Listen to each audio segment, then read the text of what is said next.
Bonjour à tous les amis, bienvenue sur CryptoFort, cette actualité crypto donc numéro 55. En passant, je vous souhaite de bonnes fêtes, un bon Noël, tout le tralala, prenez soin de vous.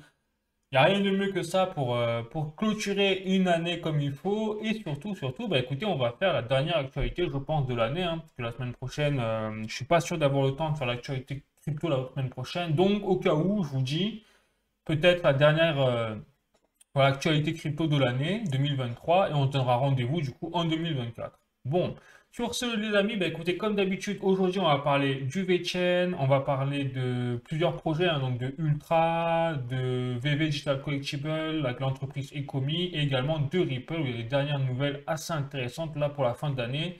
Ils sont chaud patate, Ripple et le XRP. Voilà, et donc en fin de vidéo, on passera également aux actualités crypto plus générales, mais également économiques en même temps.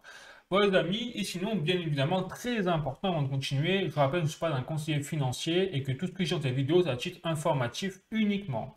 Allez, c'est parti les amis.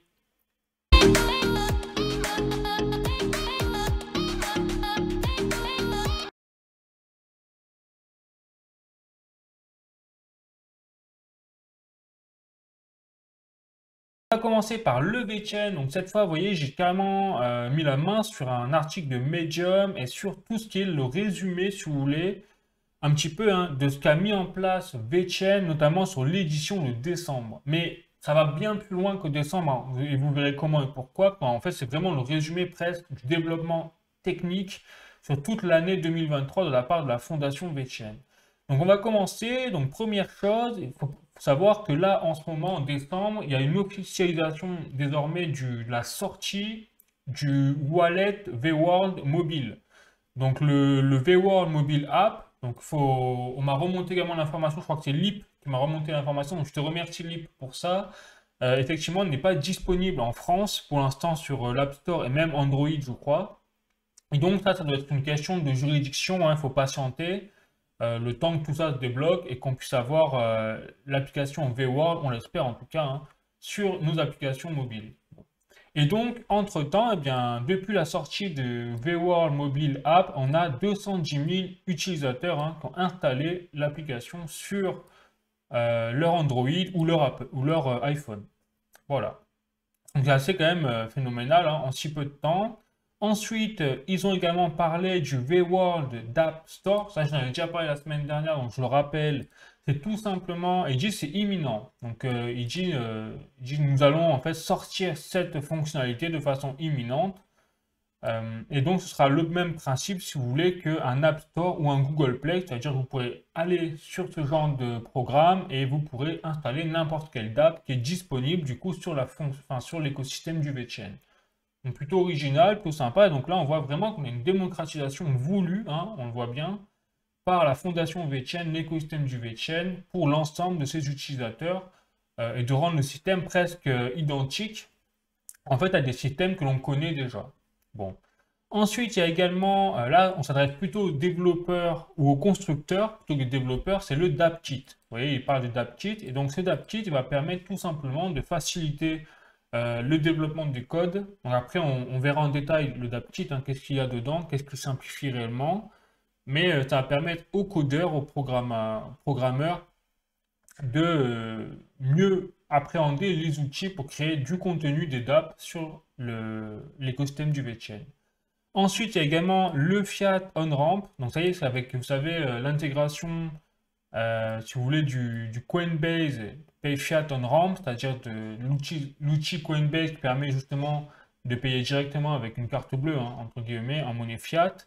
Eh bien, vous avez créé la possibilité à l'avenir de payer directement sur le Ledger Live à travers Coinify, du VET et du VTHO en échange de monnaie fiat. Donc là, on voit vraiment qu'on a le VeChain vraiment en train de se démocratiser, d'être de plus en plus accessible sur ce plan-là et on pourra directement par la carte bleue acheter du VeChain.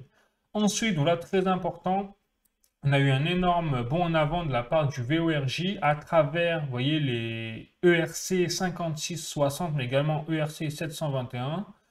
Et donc tout ça, ça permet, dans la finalité, j'en ai déjà parlé, de faire du no-code. C'est-à-dire qu'on a également, aujourd'hui, que tout le monde connaît pour faire une application mobile ou autre, c'est un programmeur, un développeur qui connaît des langages informatiques inconnus hein, du commun des mortels. Et donc là, ben, le VORJ, leur objectif, c'est de créer une Web3 as a service, c'est-à-dire une plateforme qui n'a pas besoin en fait, de programmeurs, de personnes qui connaissent, qui ont des compétences en développement informatique, avec des langages très spécifiques. Là, n'importe qui, grâce à l'outil VORJ, peut créer du contenu, des sites, des dApps presque, même des marketplaces, etc. sur l'écosystème du VeChain. Ça, c'est extrêmement lourd, c'est du lourd sur l'aspect de démocratisation, d'accessibilité des compétences. C'est-à-dire qu'une personne qui aura désormais l'idée, mais pas les compétences, eh bien, elle se retrouve bloquée, parce qu'après, il faut monter une équipe, c'est-à-dire une entreprise pour créer quelque chose, etc. C'est un peu aujourd'hui la tradition de ce qui se fait dans le monde du business, dans le milieu technologique. Mais à l'avenir, grâce à VeChain, peut-être qu'une personne qui aura une idée bah, pourra tout faire de son côté par elle-même et tester son invention sur le VORJ, sur sa dApp, etc. Pourquoi pas? Et donc, ils sont même allés plus loin que ça, ils sont allés carrément dans le marketplace as a service, c'est-à-dire qu'avec le VORJ, vous aurez même la possibilité de créer une marketplace un petit peu comme OpenSea, si je puis dire, mais sans codage. C'est-à-dire que si OpenSea, les développeurs ont mis des mois pour créer OpenSea, et ben avec le VORJ, ça se fera fait en quelques minutes, peut-être même quelques secondes, parce que tout sera déjà pré-programmé, entre guillemets, sans nécessité de codage. C'est assez phénoménal ce qui est en train de se passer là avec la fondation VeChain et l'écosystème du VeChain qui d'ailleurs ils ont mis en place un software development kit. Ça rappelle SDK, hein, ça rappelle beaucoup les outils de développement mis en place par Polygon, Ethereum, Polkadot, etc. pour tout simplement eh bien, permettre aux développeurs là, qui ont des vraies compétences pour le coup techniques, programmation informatique et tout, de développer, même d'améliorer les blockchains avec les smart contracts, etc. Et enfin, pour le dAppKit, vous voyez, sur le New VeChain dAppKit, là, qui est en train de développer ici, eh bien, ils ont listé tous les avantages. J'en avais déjà parlé la semaine dernière, donc je ne vais pas revenir là-dessus en détail. Juste dans les grandes lignes, ils ont simplifié tout le management du wallet. Ils ont permis l'intégration des composants UI, donc là, spécialisation dans le développement informatique, hein. Ils ont intégré tout le langage React avec tous les supports liés au réseau, si je puis dire. Donc avec TypeScript, Vanilla.js en compatibilité, etc. des langages informatiques. Donc tout ça, on n'y pige rien. Hein. Là, c'est vraiment les développeurs. Mais l'idée finale, voilà, c'est vraiment de faciliter aux développeurs et aux personnes non développeuses qui n'ont pas de compétences en développement de pouvoir créer du contenu facilement en fait sur l'écosystème du VeChain. C'est ça qui est en train de se passer. Voilà. Et donc, la finalité, donc je vais passer, hein, parce qu'après, il y a d'autres choses, mais bon, je ne vais pas m'attarder là-dessus. Mais surtout, le plus important, c'est que là, ils disent, nous avons une année 2023 chargée, 2024 le sera encore plus. Donc là, on n'a pas encore de feuille de route exacte sur ce qui va se passer en 2024 pour la fondation VeChain, ils n'ont pas vraiment annoncé encore. Mais ils nous disent, restez, voilà, en gros, suivez-nous sur X, d'ailleurs, sur le Twitter de VeChain officiel pour avoir plus d'informations, mais on en aura peut-être d'ici 2024, on l'espère. En tout cas, je vous informerai s'il y a du nouveau là-dessus. Voilà les amis, ce sera tout pour le VeChain, pour la finalité de cette année 2023. Donc là, on peut également conclure hein, sur le VeChain pour 2023 qu'ils ont tenu bon. Hein. Si je puis dire, ils ont même plus que tenu bon, puisqu'ils ont explosé les compteurs en termes d'utilisation, surtout, c'est le plus important, en termes d'attractivité sur le nombre de nouveaux entrants sur le wallet, donc VeChain, c'est-à-dire en volume également d'achat de VeChain et de VTHO, notamment. Donc on voit que c'est plutôt positif, en tout cas, pour le moment pour VeChain. Et là, notez que nous sommes à la fin du bear market. Donc c'est très positif, ça veut dire que VeChain a tout ce qu'il faut pour tenir sur le long terme, effectivement. Bon, voilà. Allez les amis, c'est parti. Je vous invite à voir la vidéo sur le VeChain juste là pour si vous voulez en savoir plus sur le projet. Et sinon, bah, écoutez, on va passer au prochain projet, c'est-à-dire VV Digital Collectibles. Avec notamment donc un premier drop. Là, je vais faire la liste des drops qui sont sortis cette semaine, ils sont prévus la semaine prochaine. Donc là, on a un poster de Marvel en édition limitée, donc exclusive, hein, parce qu'il y a une seule édition comme vous le voyez ici. Donc forcément, ça va partir dans les tours au niveau des prix, j'imagine. Donc le drop est prévu ce vendredi, donc 22 décembre. Et donc voilà, ce sera tout pour ce poster. Ensuite, je passe à un autre drop, donc là plus original, avec notamment le partenariat, vous savez, entre VV et l'USPS, c'est-à-dire la poste au final américaine. Et donc là, dans ce cadre-là, vous avez des timbres de Noël, donc du coup, qui sont prévus. Donc pour la date, je vais vous dire ça, qu'en fait, ils sont déjà sortis, je crois. Ils sont sortis au 20 décembre. Donc là, c'est sorti hier, en fait. Voilà, ils ont la possibilité d'acheter sur VV des timbres de Papa Noël ou un cerf, pourquoi pas. Bon, je continue. Et là, on a un autre drop prévu cette fois pour le 28 décembre. Vous voyez, donc c'est la semaine prochaine avec Coca-Cola. Donc là, je crois que c'est le troisième drop. Si je ne me trompe pas, je ne dis pas de bêtises. Avant, vous avez eu le camion Coca-Cola, il me semble. Donc là, vous avez maintenant les Coca-Cola Vending Machine qui seront mis en vente donc en 4 éditions. On imagine du commun à secret rare, hein, comme d'habitude. Et enfin, au niveau des drops, vous avez pour le dernier drop prévu, même sorti, hein, là c'est un drop qui est sorti au 16 décembre, qui est pour ça, dans le cadre du partenariat entre Disney et l'application VV, donc dans le cadre du Platinum Moment, avec des figurines, vous voyez, hein, qui sont en platine, simplement. La Fée Clochette, il y avait la Reine de Neige, Stitch, le Stitch, et un poster également de la Reine de Neige. Et la Fée Clochette également en tout ça en platinum. Voilà, donc c'est plutôt sympa ce qui sort sur l'application VV en ce moment.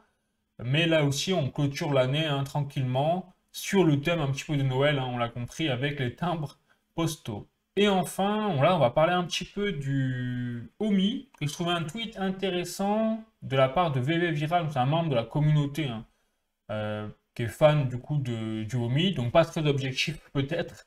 Après, voilà, on va toujours se méfier quand même des informations données par la communauté de projet. Mais du coup, là, si on reste un peu objectif, effectivement, on a plusieurs points qui ont été relevés par VV Viral pour expliquer pourquoi, en fait, c'est dommage de taper sur le projet, donc dans l'ensemble, un Ecomi VV, uniquement à cause du token OMI. Là, c'est vrai que je suis pas d'accord là-dessus, dans le sens où c'est dommage d'attribuer le mérite d'un projet uniquement sur, en fait, la courbe des prix, quoi. C'est comme si vous jugiez Amazon ou Google ou Meta uniquement parce que sur leur courbe des prix ou etc. Donc, ce serait quand même dommage parce que derrière, il y a des fonctionnalités forcément qui sont attribuées. Donc, c'est vrai qu'il y a une vraie colère en 2023, si on peut faire le récapitulatif sur 2023 de ce projet, il y a eu une vraie colère de la part des investisseurs parce que le token OMI notamment n'a pas trop bougé et est resté plutôt stable, notamment même quand le Bitcoin est parti dans les tours vers les 40 000 $. Donc, c'est vrai que, moi je comprends tout à fait la déception, hein, parce qu'il y a plusieurs profils de personnes sur l'industrie crypto, il y a les investisseurs, il y a les passionnés, bon, voilà. Et donc, c'est vrai que pour les investisseurs, c'est dur d'investir sur un projet comme ce genre de projet, si en plus vous voyez les prix de votre token qui se fait défoncer, hein, entre guillemets. Donc, c'est pour ça que là, c'est important de prendre du recul. Notamment le OMI, on entend beaucoup de tweets, il sert à rien, c'est pour ça qu'il est nul, enfin, pour ça que les prix sont mauvais, etc. Mais à travers ce tweet, je trouvais intéressant, c'est que le OMI ne sert pas à rien. Justement, là on est au début, c'est ça qui est dommage en fait, ce que je dis aux investisseurs, c'est qu'ils sortent au moment peut-être où justement le OMI va avoir sa consécration. C'est un peu dommage. Et effectivement, dans l'utilité, la première utilité que je vois pour le OMI, c'est dans le système de payout. Déjà, le système de payout, aujourd'hui, c'est limite de l'escroquerie hein, sur VV, je le dis très clairement. Quand vous devez payer quasiment entre 10 et 20% de taxes juste pour vendre votre NFT et pour récupérer de l'argent fiat, déjà, c'est pas possible. Donc, déjà, dans le monde d'aujourd'hui, c'est pas possible. Donc, déjà, forcément, ça n'engage pas à vendre son NFT. Donc, déjà, c'est limite de l'escroquerie. Mais bon, c'est comme ça. Et donc, le système du OMI, en fait, ce qui est prévu de la part de l'application VV, c'est de mettre en place, ben justement, quand on vend son NFT, on peut choisir de le vendre en échange de OMI. Et là, ça devient intéressant parce que les frais de transaction seront bien moins chers. Et oui. Donc déjà, première utilité de l'OMI, c'est qu'il va faire un intermédiaire justement entre les NFT et les monnaies fiat, puisqu'on va vendre ces NFT en OMI et du OMI, on va les vendre derrière en monnaie fiat. Et tout ça en limitant au maximum les frais de transaction. Là, c'est pas rien quand même. Déjà rien que ça. Et ensuite, il y a également tout l'aspect crypto où bah, s'il n'avait pas eu le OMI, bah, il aurait été compliqué d'investir, de pouvoir investir dans ce projet. Parce que quelque part, quand on investit, on achète du OMI, on investit quelque part, on croit en fait dans l'évolution du projet. Et quand on voit, là je fais vraiment le point focus, je reste objectif, hein, j'essaye de être objectif en tout cas sur 2023, et on peut voir que ça a été quand même phénoménal ce qu'ils ont fait VV, dans le sens où ils sont exclusivement restés cantonnés dans le milieu des NFT, rien d'autre, ils font que du NFT, et ils ne sont pas fait défoncer. C'est-à-dire que l'année 2023, ça a été une catastrophe, même 2022, hein. Tout le bear market, ça a été une catastrophe pour les ventes, les prix, les volumes de NFT. Même les plus grosses collections, les Bored Ape Club, les CryptoPunk et tout, sont fait massacrer au niveau des prix et des volumes sur cet aspect-là. Or, VV, eux, ça a été une des rares entreprises qui ont réussi à faire du chiffre d'affaires grâce aux NFT en positif, hein, en bénéfice, hein, lié aux NFT. Donc c'est assez phénoménal quand même. Et si vous ne me croyez pas, bah, il suffit en fait de voir, là en 2023, vous avez l'entreprise Ecomi qui a été récompensée en Nouvelle-Zélande du prix d'une des 50 plus grosses startups, au final meilleures startups de 2023. Et le PDG David Yu de l'entreprise Ecomi et de l'application VV a gagné en Nouvelle-Zélande également le prix de Master Entrepreneur. Tout ça en plein bear market. Donc, pour vous dire un petit peu le. Voilà, donc quand il faut prendre du recul comme ça, c'est vrai que c'est dur hein, de voir les prix du token, ça fait pas plaisir, hein, c'est sûr. Mais derrière, je pense que c'est pas quelque chose, faut qu'un investisseur prenne en compte, à mon avis, hein, c'est mon humble avis à moi. Mais après, chacun son truc. Mais dans ce cas-là, c'est pas la bonne stratégie peut-être pour ces personnes-là d'investir sur ce genre de projet sur le long terme en fait. Là, ce qu'il faut, c'est du court terme. Donc, c'est peut-être pas le meilleur projet. Voilà. Tout ce que je voulais dire là-dessus. Et en même temps, comme ça, je fais la conclusion sur l'année 2023, sur le projet VV, OMI, etc. Et donc, en 2024, comme ça on donne une petite visibilité sur 2024, il est déjà prévu également en plus que VV, vous l'ai dit en plus la semaine dernière, travaille sur l'intégration, sur la OMI Season Reward numéro 1, dans la saison 0, et le OMI justement servira de base pour tout ce qui est le MCP Master Collector Programme dans les collections, etc. Et si vous stakez vos OMI sur l'application VV, vous serez récompensé en ticket de bronze, il me semble, et vous serez récompensé, vous aurez accès à des choses un peu VIP, quoi. Donc 2024, on sent qu'on va avoir des choses sur le OMI, donc faut pas baisser les bras non plus les gars, juste sur l'aspect de la courbe des prix, quoi. C'est dommage, en fait. Bon, c'est tout. Ben après, chacun, bien sûr, chacun a son opinion, effectivement. En plus, on n'est pas à l'abri, hein. On n'est pas à l'abri que le projet coule, comme ça, du jour au lendemain. Ça peut arriver, hein. Donc, chacun est maître de penser ce qu'il veut, c'est même très important. Voilà, allez, c'est parti les amis. Donc, je vous invite à voir la vidéo sur le projet si vous voulez en savoir plus, bien évidemment, sur les fonctionnalités techniques et tout. Et puis sinon, on va passer au prochain projet, c'est-à-dire Ultra. Donc là, Ultra, les amis, regardez, on voit effectivement, en fait, j'ai tout un aspect là-dessus sur la tokenisation. Parce que vous savez que la semaine dernière, je vous ai dit, ils ont tokenisé pour la première fois dans l'histoire des jeux vidéo en termes de numérique, hein, dématérialisé, rendu possible la fonctionnalité où un joueur qui achète un jeu tokenisé sous la forme d'un NFT sur la plateforme Ultra pourra désormais le vendre sur le marché secondaire. Donc ça, déjà, c'est une énormité, puisque on sait très bien que sur les marchés classiques, Steam, les Epic Game Store et tout, ben, quand vous achetez un jeu, vous ne pouvez pas le revendre derrière. C'est une des politiques d'ailleurs premières de ce genre de plateforme. Par contre, avec Ultra et donc leur système de jeu tokenisé, c'est désormais possible. Et même à l'avenir, ce que veut faire Ultra, c'est ne pas cantonner cet aspect de NFT sur les jeux uniquement à la plateforme Ultra. Ce qu'ils veulent, c'est également rendre la possibilité aux joueurs de transférer leurs NFT sur d'autres plateformes NFT, notamment OpenSea par exemple, et les joueurs pourront donc vendre leurs NFT sur OpenSea ou acheter des NFT d'Ultra sur OpenSea pour ensuite pouvoir jouer avec sur la plateforme Ultra. Donc là, on est en train de, tout simplement d'accéder à une nouvelle ère du jeu vidéo en termes de tokenisation, de propriété numérique, etc. Voilà. Et en plus, ça s'arrête pas là. C'est là où je vous montre ce tweet de Ultra, c'est qu'on a également un aspect, donc là je vous ai parlé de l'aspect joueur, mais également l'aspect développeur. Et il faut savoir que quand vous avez des développeurs qui développent un jeu comme ça et qui le tokenisent derrière, eh bien ils touchent des royalties sur chaque vente sur le marché secondaire. Donc vous imaginez que si par exemple il y a des royalties de 5%, eh bien, quand un joueur vend son jeu n'importe quel prix, eh bien, dans cette transaction-là sur le marché secondaire, les développeurs toucheront 5% du prix de vente. Donc c'est du délire, que ça veut dire tout simplement que ça débloque, c'est écrit là, tout l'aspect de revenus presque infini. C'est-à-dire que tant que le jeu se vend, eh bien, les développeurs touchent des revenus, même hors cadre de leur vente initiale.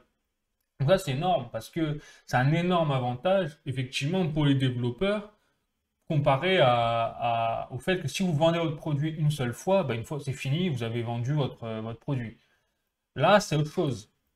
Par exemple, on imagine juste le délire que ce serait, juste pour imaginer par exemple un GTA 6 ou un GTA 5, là, les jeux phénoménaux qui ont des records cartons au niveau des ventes, qui puissent être revendus sur le marché secondaire. Juste le délire absolu que ça représenterait au niveau d'un nouveau marché pour les développeurs en fait.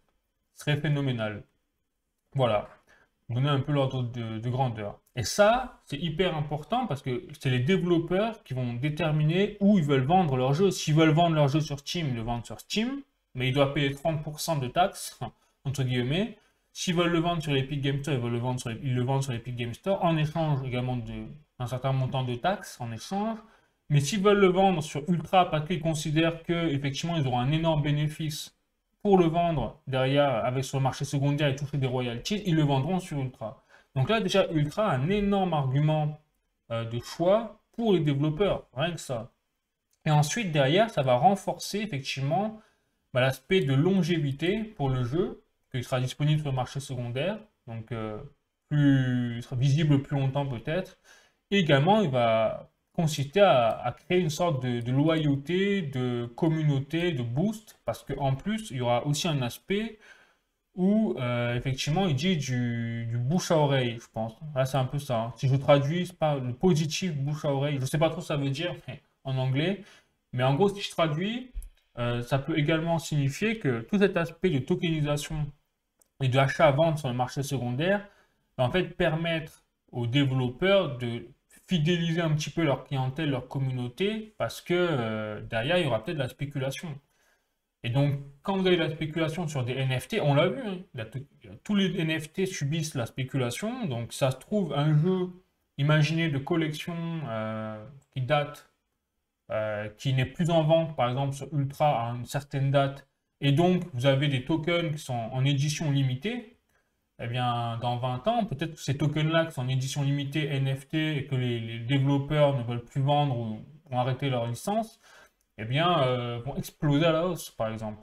Un peu à l'image des cartes Pokémon des années 2000, ouais, années 90-2000, qui se vendent une fortune aujourd'hui parce que justement, elles ne sont plus produites, etc. Bon, pourquoi pas? Avec cet aspect de NFT, tout est possible de toute façon. Bon, bref. Allez, je continue les amis avec Ultra. Et là, on a un autre. Effectivement, c'est là où on voit que ce projet est assez sympa également là-dessus. C'est qu'ils créent désormais leur propre jeu, même.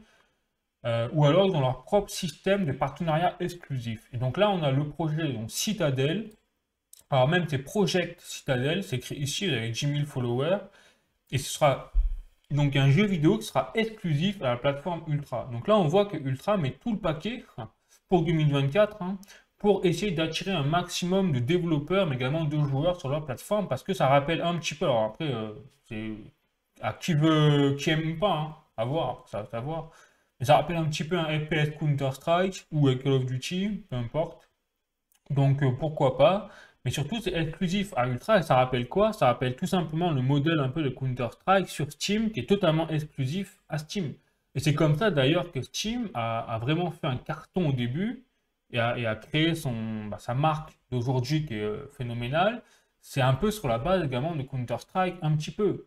C'est la marque de fabrique même de Steam, c'est Valve derrière qui est à l'origine de Counter-Strike. Vous voyez, donc ça rappelle un petit peu là le même délire avec leur projet Citadel. Alors après, est-ce que ça a marché? J'en ai aucune idée, je ne peux pas vous dire. C'est à voir, mais en tout cas, l'idée est là, tout simplement. Bon, voilà pour le projet Ultra. Donc eux aussi sont plutôt bien partis. En tout cas, 2023, ils ont vraiment avancé leurs jalons, ils ont fait vraiment du lourd. On le voit bien aujourd'hui, les résultats sont là. Clairement, ils ont des jeux tokenisés, ils ont même des jeux en voie de développement exclusif sur leur propre plateforme. Ils ont vraiment développé leur plateforme, ils ont créé le système Arena avec les tournois e-sport amateurs, donc très important, chose que les autres ne font pas. Donc là aussi, il y a vraiment des avantages. Par contre, le seul problème que je vois pour Ultra, c'est qu'on n'a aucune vision sur leurs finances. Par exemple, BitChain et l'application VV, ils font des énormes chiffres d'affaires, sont en bénéfice, si je puis dire, au minimum.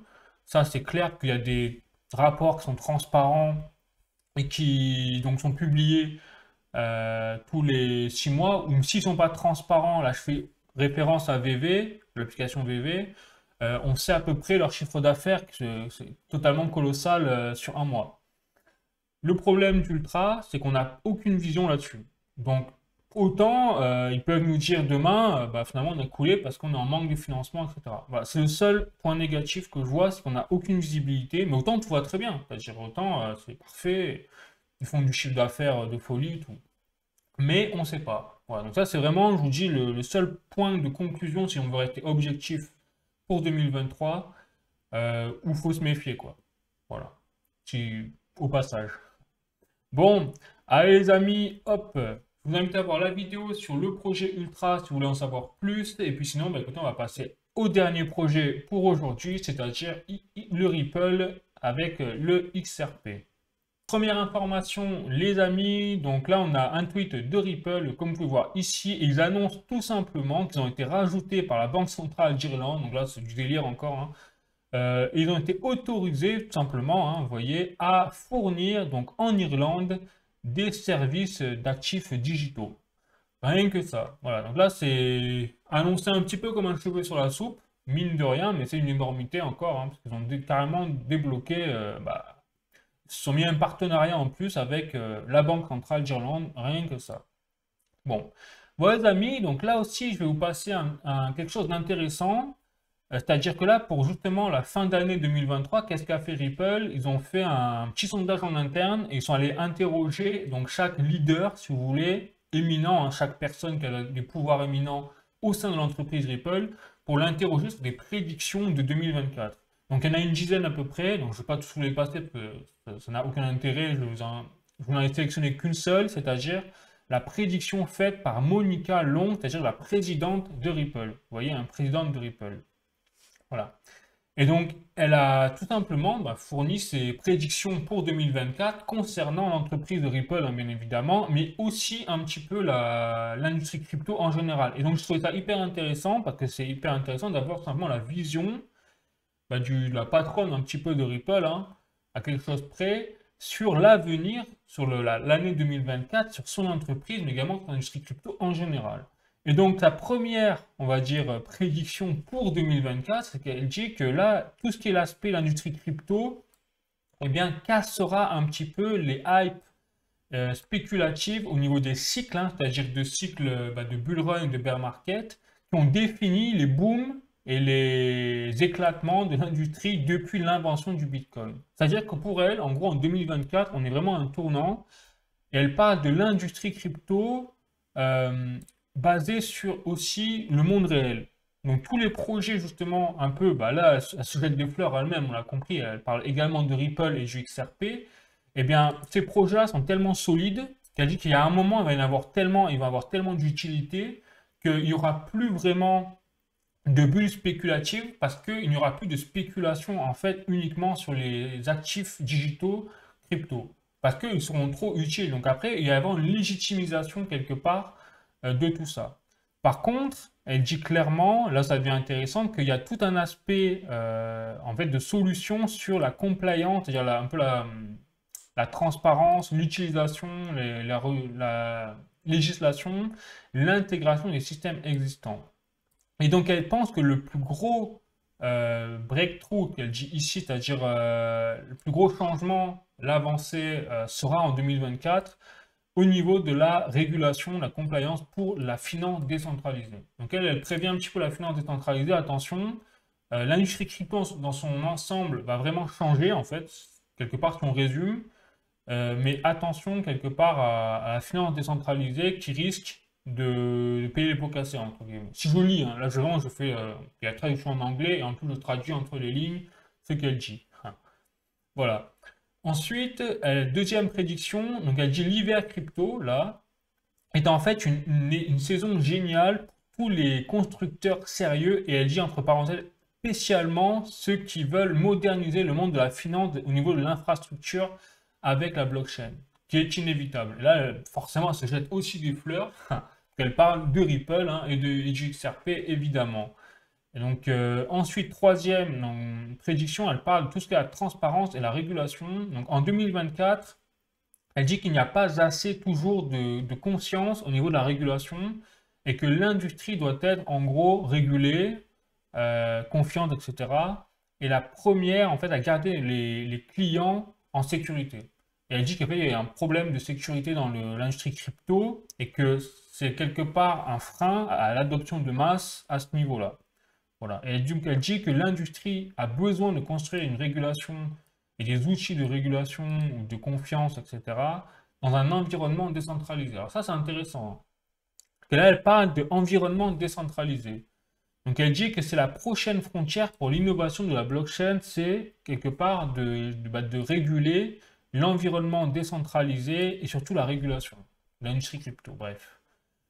Voilà. Ensuite, elle parle de l'intégration. Là, l'intégration, je pense, c'est hyper intéressant, c'est tout ce qui est l'adoption de masse. Donc là, on rentre dans le dur du sujet, je pense. Ça, c'est personnellement ce que je pense. En 2024, on va avoir vraiment quelque chose qui va se passer, ça va être l'adoption de masse. Ça, c'est mon avis. Et là, vous voyez, ça rejoint un petit peu, c'est vraiment le point, peut-être le seul point que je partage réellement avec elle, c'est l'intégration, effectivement, c'est que dans les 2 précédentes années, donc elle l'écrit, hein, nous avons vu des gros joueurs de la finance traditionnelle. Donc là, elle parle de Fidelity, enfin, des entreprises de gestion d'actifs, BlackRock. Elle parle de PayPal également, Visa, qui ont intégré, qui ont mis en place un partenariat avec des entreprises crypto-natives pour offrir des services en crypto ou en blockchain. Bon. Et donc, elle dit maintenant, la voie vers l'avant, c'est-à-dire elle se projette sur les prochaines années, c'est un mariage heureux. Mais surtout, la blockchain ne remplacera pas les banques. Là, déjà, elle met le ton. Elle dit que elle, en gros, les banques resteront les banques et que tout ce qui est la crypto-monnaie ne remplacera jamais les banques. Et c'est hyper intéressant si elle dit ça parce que après, vous allez voir dans les d'actualité crypto générale, vous allez voir, j'ai parlé des banques. Il y a des nouveautés qui sont sorties, c'est assez phénoménal d'ailleurs qu'elle parle des banques là parce que ça va totalement dans l'air du temps, avec le combat entre les banques et les cryptos qui est en train de ressurgir, mais très très fort. Vous allez voir en actualité crypto générale, vous verrez. Et donc là, elle dit également, par contre, elle se rejette des fleurs hein, sur Ripple et tout, forcément. Hein. Donc là, pas du tout objectif, il faut dire. Mais bon, je suis d'accord pour le coup quand même, parce que c'est la vérité aussi. C'est que la capacité en fait de payer instantanément à travers des paiements transfrontaliers et tout, sans le besoin d'un homme de confiance intermédiaire, avec des frais de transaction exorbitants, eh bien, bénéficiera aux marchands, aux vendeurs, mais également aux consommateurs, aux utilisateurs, aux clients. Donc en gros, elle dit, la blockchain ne remplacera pas les banques.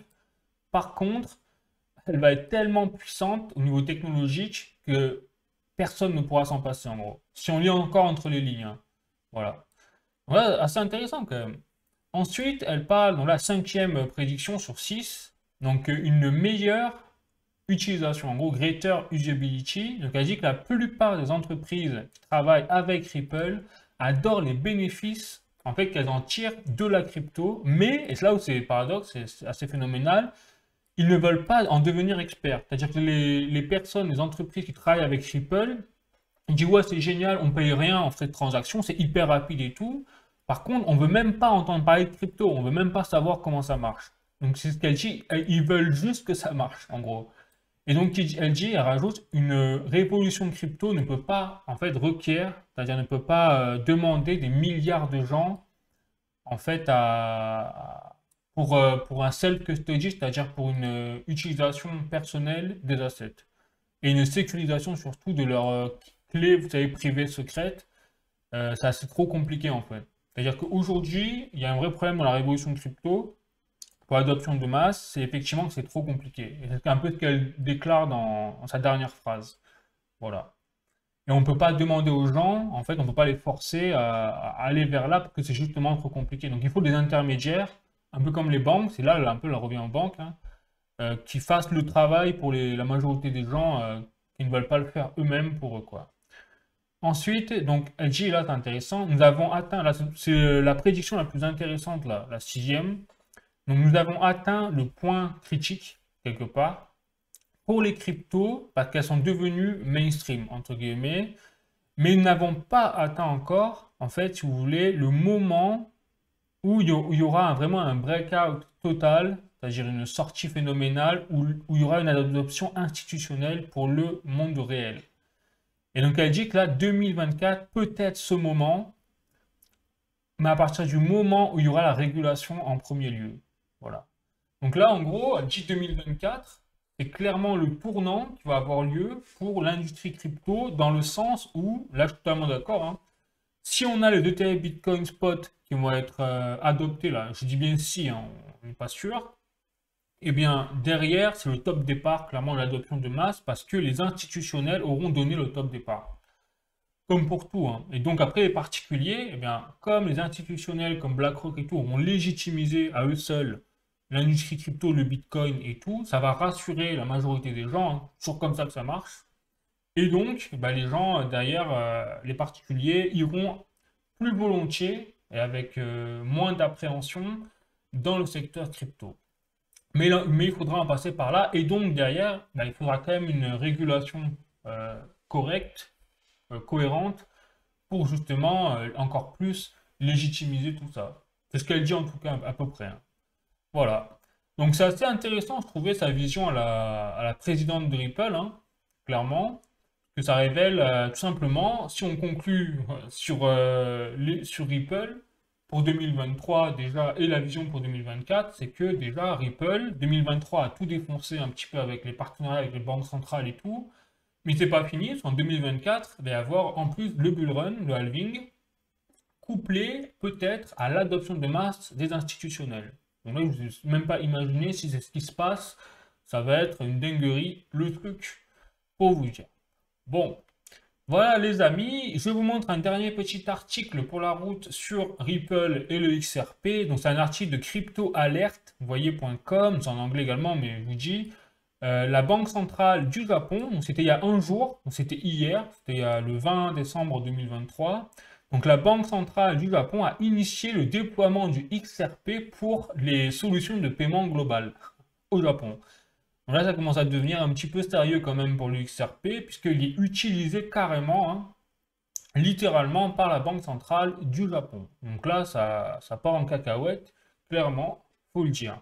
Bon, allez les amis, je vous invite à voir la vidéo si vous voulez en savoir plus sur le XRP dans son essence même, quels sont ses objectifs et tout. Bon bref, n'hésitez à voir la vidéo. Et puis sinon, bah, écoutez, on va passer aux actualités crypto plus générales. Voilà, donc là, j'ai un article du journalducoin.com, les amis. Donc, le Bitcoin, la réserve de valeur du futur d'après Vanek. Donc là, c'est vraiment intéressant, c'est que Vanek, déjà pour rappel, c'est une des entreprises qui a fait sa demande d'ETF Bitcoin Spot auprès de la SEC. Et donc là, toutes ces entreprises, là où c'est marrant, c'est que BlackRock, par exemple, il y a quelques années, pour citer un des concurrents de Vanek, hein, BlackRock, eh bien, Larry Fink détestait le Bitcoin et critiquait très fermement le Bitcoin, les cryptos et tout. Et là, on a en 2023 un total revirement de situation avec ces gens-là et les PDG qui représentent ces entreprises-là de gestion d'actifs qui font les demandes de TF Bitcoin Spot et qui en même temps louent la valeur du Bitcoin, de l'industrie crypto, etc., de la blockchain. Alors qu'avant, il y a quelques années, il a détesté. Donc là, on voit vraiment qu'il y a un revirement total de la situation. Et en plus, Vanek, lui, bah, il va plus loin. Il considère en fait le Bitcoin au même titre que l'or. Donc là, c'est là où on voit que le Bitcoin non seulement à travers les exemples qu'on a eu à travers les crises économiques, vous savez, notamment en Argentine, en Turquie, au Nigeria, etc., ben, qu'ont fait les citoyens? Ils se sont tous jetés sur le Bitcoin au niveau numérique s'ils n'avaient pas la possibilité d'aller dans l'or et l'argent physique. Donc là, ça veut dire qu'on voit bien que le Bitcoin, de plus en plus, représente bel et bien une réserve de valeur, et c'est Vanek qui le dit directement. C'est assez colossal quand même, ce genre de situation, hein. Comparé à de là où on vient, il y a du chemin qui a été fait, quoi. Ensuite, là j'ai un article de cryptost.fr, donc contrôle renforcé des PSAN, enregistrement des portefeuilles auto-hébergés, la Cour des comptes souhaite renforcer la réglementation crypto en France. Donc nous en France, on a Total, partie, c'est-à-dire que ça c'est un article qui date du 21 décembre 2023, vous voyez, c'est écrit, et donc en plus de la loi européenne qui est en train de sortir avec la loi MiCA, la loi TRF et la loi alors DIAC ou DAIC, je ne sais plus exactement le terme, ça ne suffit pas pour les gouvernements français, ils veulent encore plus renforcer tout ça et mettre une nouvelle loi au milieu. Je vais vous dire, nous en France, on est vraiment, enfin je vais le dire comme ça, mais on est des moutons, hein. On est des pigeons, quoi. C'est-à-dire qu'on est le pays le plus taxé au monde. On a des contrôles peut-être les plus forts au monde, au niveau même institutionnel, trading et compagnie. Et en plus, la crypto, ils vont encore plus nous mettre la totale, hein. Donc on va être le seul pays au monde, en fait, on va être le plus contrôlé, quoi, au monde. Mais si c'est bien, d'accord. Mais là, ça tourne au flicage. Par exemple, la loi MiCA, je le dis depuis le début, c'est une bonne chose au niveau européen. La loi TRF, déjà on a senti ça commençait à tourner un peu au boudin. On va dire là, la loi TRF, il commence à vouloir un petit peu fliquer. La loi DAIC, ça a été bon, bah là c'est bon, c'est du flicage. Et là en plus, on va se taper, en plus nous en France, la loi, peut-être, hein, une réglementation en plus, enfin, du total quoi. Là ça devient du totalitarisme en vrai, voilà, faut dire, hein. Faut dire ce qu'il y a les amis, hein. Donc, si je vous dis ça, c'est également parce que derrière, j'ai un autre article de cointribune.com, Bitcoin face à l'interdit, les banquiers tirent les ficelles. Donc là, c'est ça qui est fou, c'est que vous savez, je vous parlais notamment des banques, quand la PDG, enfin, la présidente de Ripple a commencé à parler des banques, bah, je trouve ça assez fou dans le timing parce qu'aujourd'hui, on a des révélations comme l'article de Coin Tribune le dit, c'est qu'on a aux États-Unis donc Elizabeth Warren, donc une sénatrice, qui a fait un texte effectivement de loi pour interdire le Bitcoin. Et en fait, derrière, il y a des sénateurs qui ont balancé la mèche, ils ont dit qu'ils ont été très très influencés par les banques. Et donc là, c'est assez fou ce qui se passe, c'est qu'au niveau des institutionnels, en fait, on commence à avoir deux camps. On commence à avoir le camp donc des gestionnaires d'actifs, BlackRock, Vanek, compagnie Fidelity, tout ce que vous voulez dans ce genre-là, qui sont pro désormais Bitcoin avec forcément, bah, ils vont toucher leur part du gâteau en 2024 avec les ETF Bitcoin Spot si c'est accepté. Et de l'autre côté, vous avez les banquiers qui eux commencent à très fortement s'inquiéter, on le voit, au point de vouloir influencer des sénateurs américains pour faire passer une loi pour interdire le Bitcoin parce qu'ils sentent que les crypto-monnaies et le Bitcoin en particulier commencent à leur faire de l'ombre très sérieusement. Et notamment avec même XRP, on l'a vu, qui rend simplement le réseau Swift bancaire totalement obsolète, hein, au niveau technique. Voilà. Et donc c'est assez marrant de voir que ce soit au niveau politique, au niveau même des banques, on commence à avoir de la résistance tout azimut, là, de plus en plus, les masques tombent, si je puis dire, là-dessus. Donc c'est assez intéressant de voir ce qui se passe quand même.